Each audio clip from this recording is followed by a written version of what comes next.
Hi guys, I have a game for you played by Garry Kasparov against Jorden Van Foreest. This is the Croatian Rapid and Blitz tournament. This is a Blitz portion, and this is Gary's first Blitz game. Jorden is playing the white pieces and Gary's playing the black pieces. Jorden starts off with e4. Garry plays the Sicilian, knight d6, d4, c takes, knight takes, knight f6, knight c3, and we have e6. This is a Najdorf defense. After which Jorden goes for the bishop g5 variation.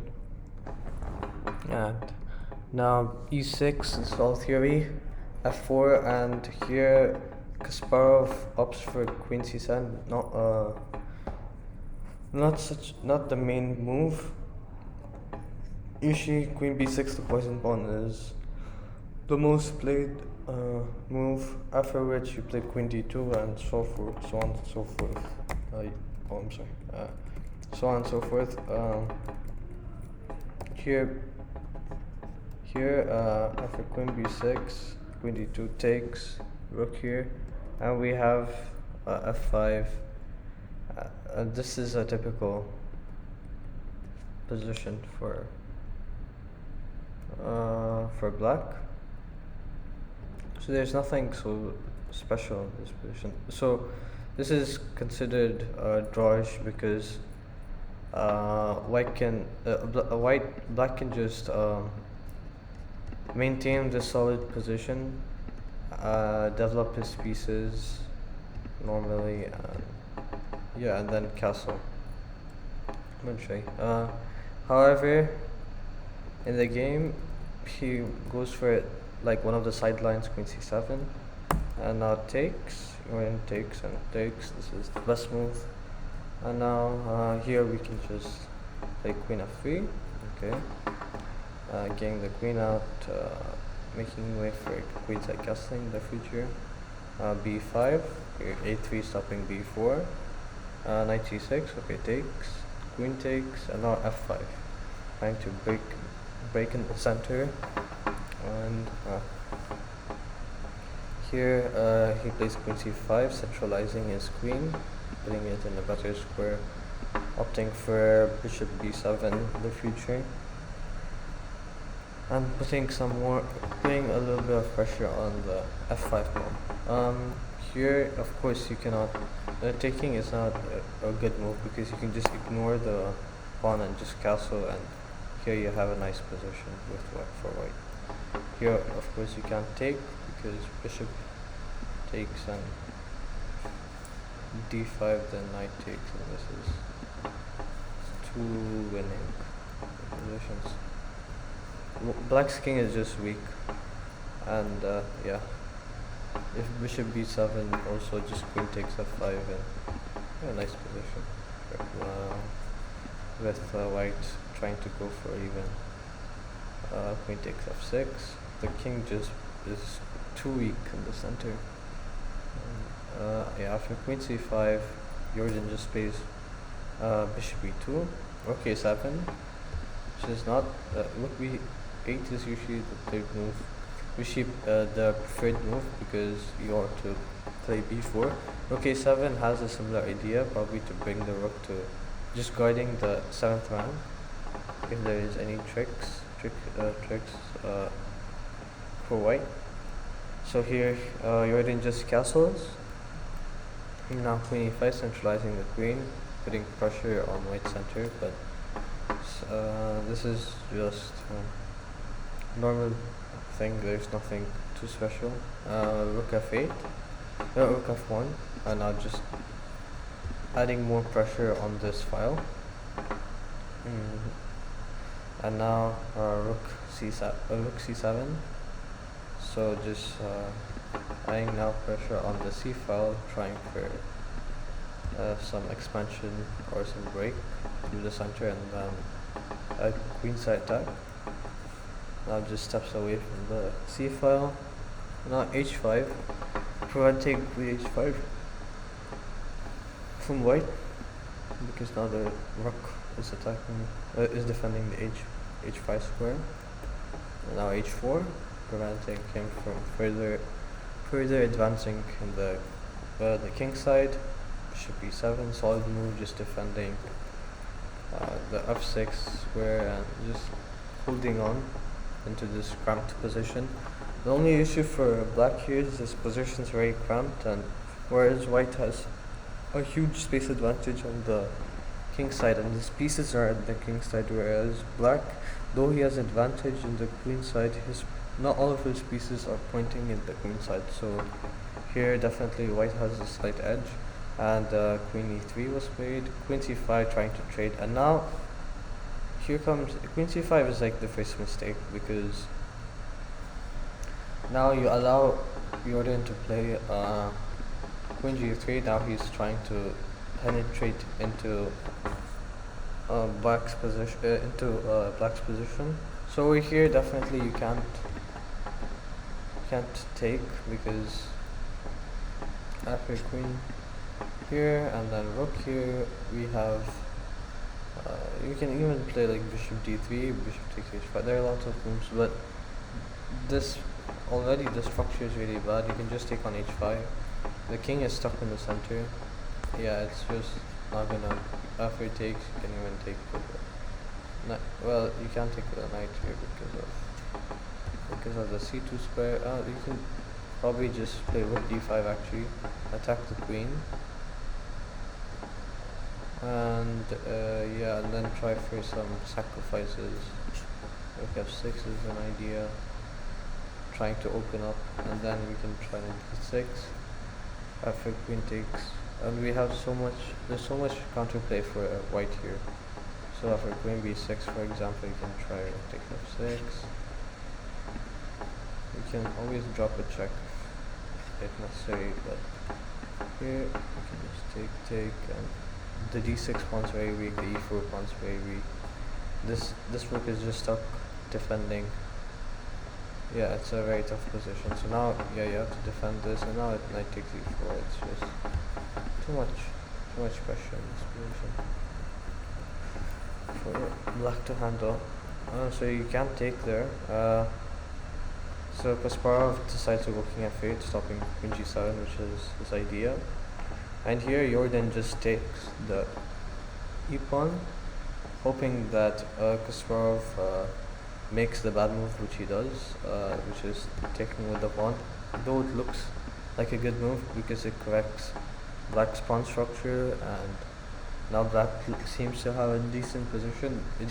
This just creates a hole in black's camp, which is a g6 square, which he takes advantage of. Over here definitely bishop takes would have been better, getting out the bishop, though compromising the structure. Now the bishop's activated, and now black could have some plans of his own, trying to go b4 and open up the position for creating opportunities for himself. However, after takes now queen g6, there's a lot of pressure here. You can now queen takes h5, bishop takes h5, and there are meeting threats generated after that. So queen e5 was played, holding onto the center and position, trying to just defend the f6 square, which is very vulnerable because rook takes f8 is also f6 is also a huge threat, and just getting into black's position here. Jorden just goes for rook d3, rook left, trying to put even further pressure. And here he plays bishop d8, which is unusual move.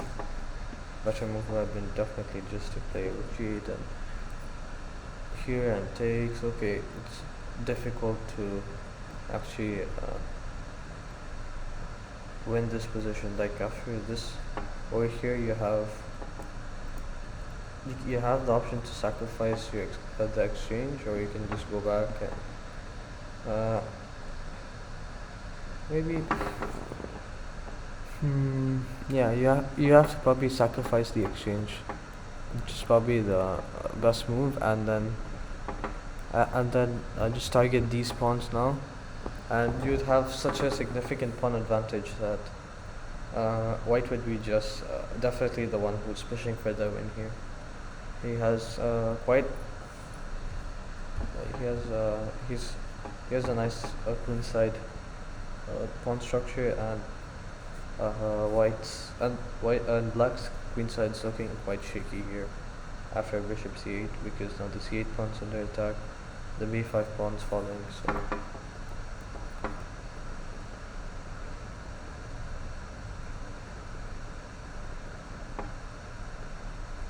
yeah, bishop d8 was played, and now rook g3.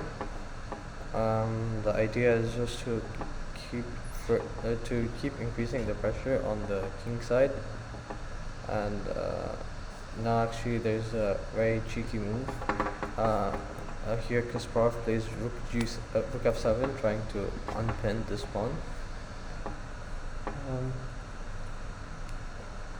Trying to unpin this pawn, and now the rook is actually pinned, and we have a nice tactic here. I want you guys to pause the video and try to find this tactic.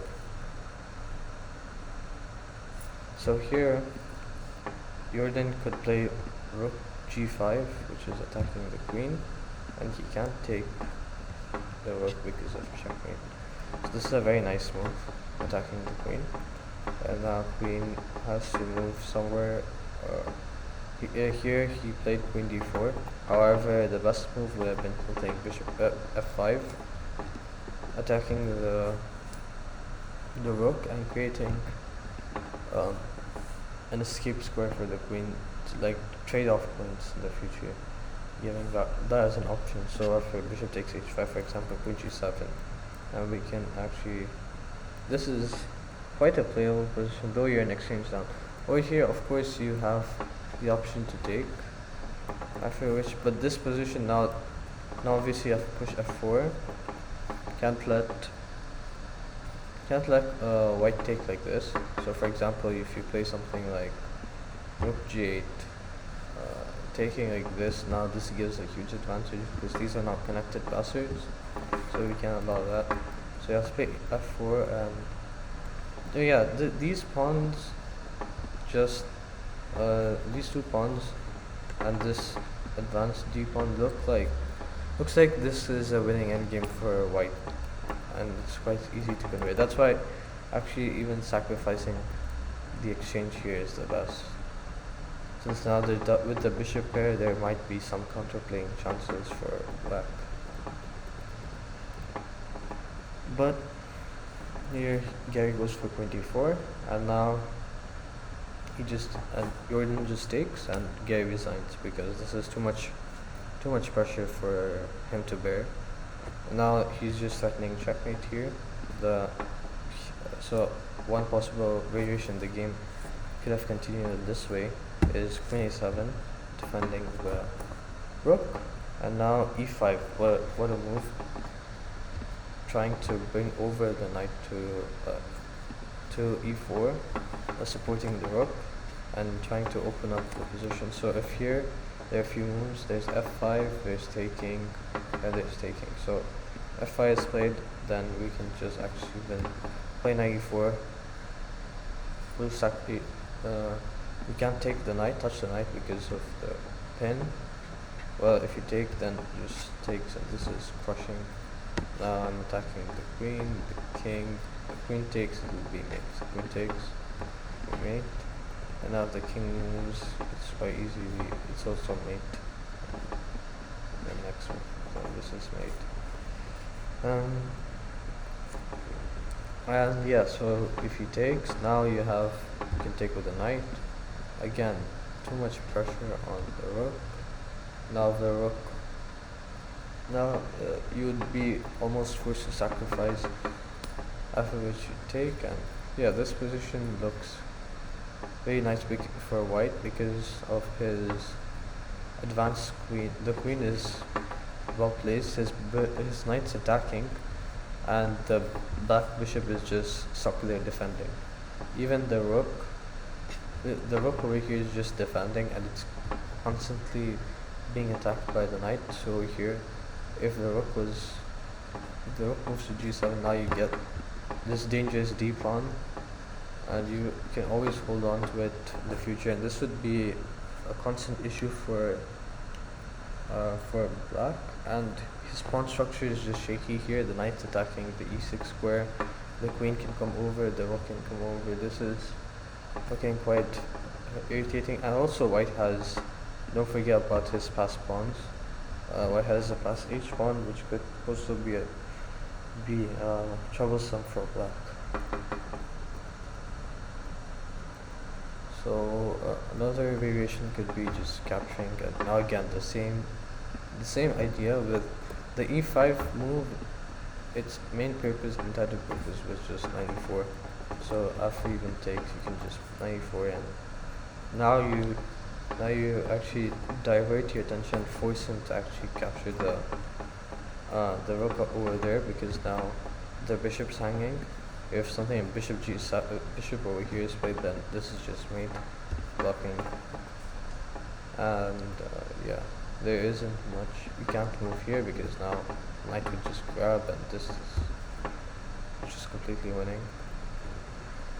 So he's forced to take, and now again we have the same position, actually even a better variation of the position, because now you can check and you can take here this rook instead, and you would have a rook for a queen, and it's insufficient compensation for the material.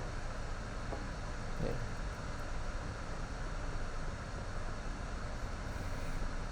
So finally, of course, taking with f1 is just suicidal, because now, yeah, this is the idea. Okay, so hope you guys enjoyed. Please like, comment, and subscribe, and hope to see you next time.